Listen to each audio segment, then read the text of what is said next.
রাসূলুল্লাহ আমাদেরকে অনেক কিছু শিক্ষা দিয়েছেন, ছোটখাটো বিষয় থেকে সামাজিক রাজনৈতিক প্রতিটা বিষয় আমাদেরকে শিক্ষা দিয়েছেন।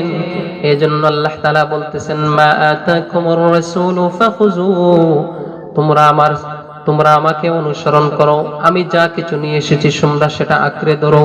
ওয়া মা নাহাকুম আনহু ফান্তাহু, আমি যা নিষেধ করেছি তোমরা তা থেকে বেঁচে থাকো। সুবহানাল্লাহ। রাসূলুল্লাহ যা বলেছেন সেইভাবে আমাদেরকে জীবন পরিচালনা করতে হবে, তাহলে আমাদের দুনিয়ার জমিনে থাকা অবস্থায় আমরা কখনো লাঞ্ছনার মধ্যে পড়ব না, কখনো বেইজ্জতি হব না, কোন মানুষের সামনে আমাদের মাথা নত করতে হবে না। আল্লাহ তাআলা আমাদেরকে ইজ্জতের জিন্দেগানি দান করে দিবেন। সুবহানাল্লাহ। এই জন্য হাজিরিন, রাসূল পাক সাল্লাল্লাহু আলাইহি ওয়া আলিহি ওয়াসাল্লাম ছোটখাটো বিষয় থেকে সামাজিক রাজনৈতিক আমরা কিভাবে খাবো, কিভাবে ঘুমাবো, প্রতিটা বিষয় আমাদেরকে শিক্ষা দিয়েছেন। এই জন্য এক ইহুদি সালমান আল ফারসি রাদিয়াল্লাহু তাআলা আনহুকে ঠাট্টা বিদ্রূপ করে বললেন, লাকাদ আল্লামাকুম নাবিয়্যুকুম কুল্লা শাইইন হাত্তাল খিরাআহ। সালমান ফারসিকে বললেন, রে সালমান ফারসি, লাকাদ আল্লামাকুম নাবিয়্যুকুম, তোমাদের নবী তোমাদেরকে অনেক কিছু শিক্ষা দিয়েছেন, তোমাদের নবী তোমাদেরকে অনেক শিক্ষা দিয়েছেন, অনেক কিছু।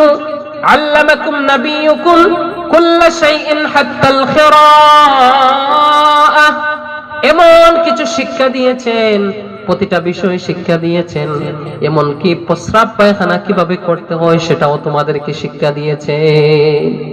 সে ঠাট্টা বিদ্রূপ করে সালমান আল ফারসিকে বলেছিল। সালমান আল ফারসি বললেন, قال أجل نهانا صلى الله عليه وآله وسلم أن نستقبل القبلة لغائط أو بول।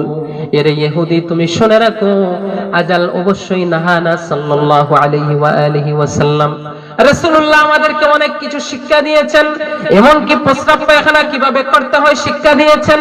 এজন্য রাসূলুল্লাহ সাল্লাল্লাহু আলাইহি ওয়াসাল্লাম লাকাদ নাহানা, রাসূলুল্লাহ নিষেধ করেছেন, আন নাস্তাকবিলাল কিবলাতা লিগাইতিন আও বাউল, তোমরা যখন প্রস্রাব পায়খানার মধ্যে বসবে তোমরা কিবলাকে সামনে এবং পিছন দিয়ে কখনো বসবে না।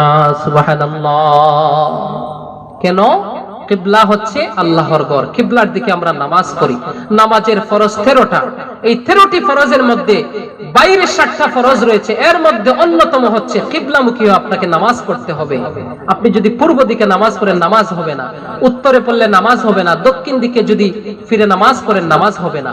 এর জন্য রাসূলুল্লাহ বলেছেন, প্রস্রাব পায়খানা করার ক্ষেত্রে তোমাদেরকে কিবলাকে তোমরা কখনো আগ পিছ করে বসবে না।